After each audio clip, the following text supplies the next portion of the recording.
Paano po mag-install paano po i-install ang gabay klase at paano siya buksan?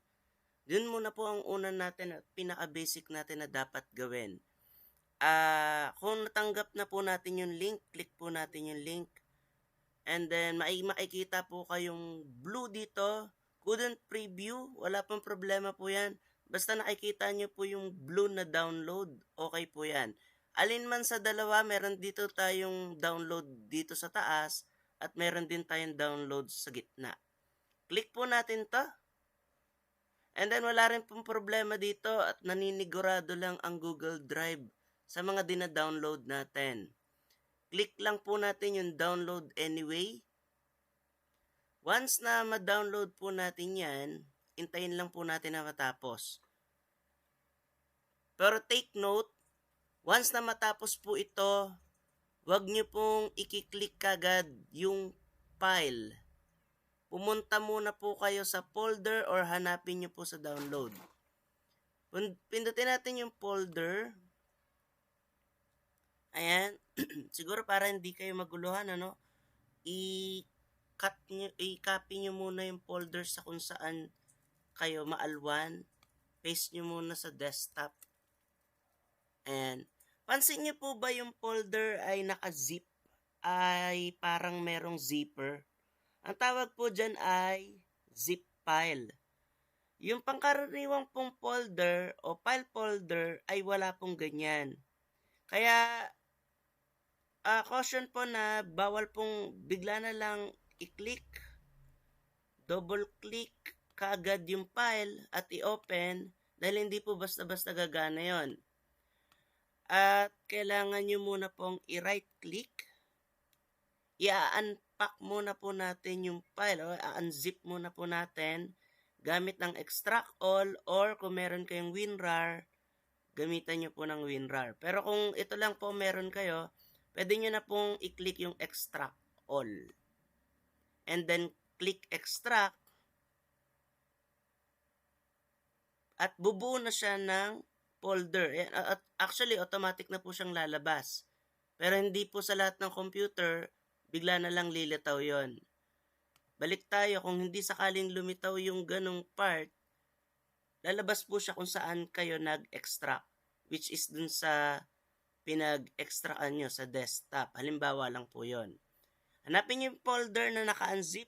Pansin nyo po, ito yung original folder natin na naka-zip pa. Ito naman yung na-unzip na file folder na to. Ayan. And then, open natin. And then, ito na po yung ating app.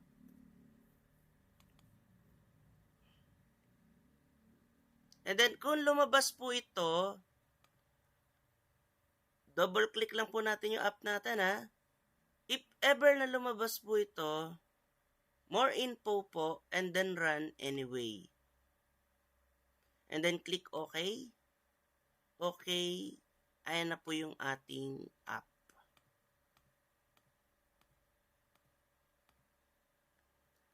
Anong silbi po? Bakit kailangan natin i-unzip? O bakit kailangan ang matanggap nyo po ay naka-zip file?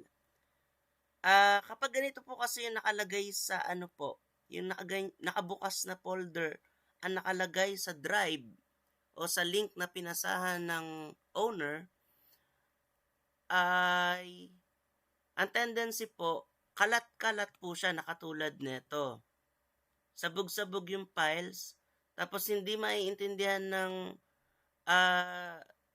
magda-download kung alin dito yung pipindutin niya. Ang kagandahan po kasi nung naka-zip na, naka-compile na po siya sa iisang package.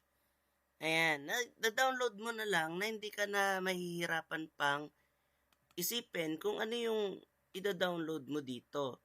Kasi nga pala, paano nyo malalaman kung yun yung app na bubuksan nyo? Actually, isa lang naman ang pangalan niya dito, Gabay Klase 2.0. Ayan. Nasa mahigit 195 megabytes lang po siya at hindi po siya ganun kabigat. Malalaman nyo din naman siya application po yan. O naka-app.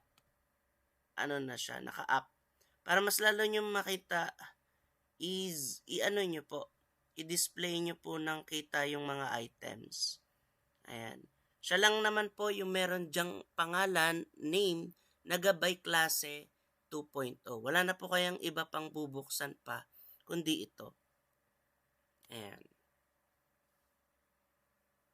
So, another tutorial po for kung paano naman gamitin ang bawat isang app dun sa loob ay another video po.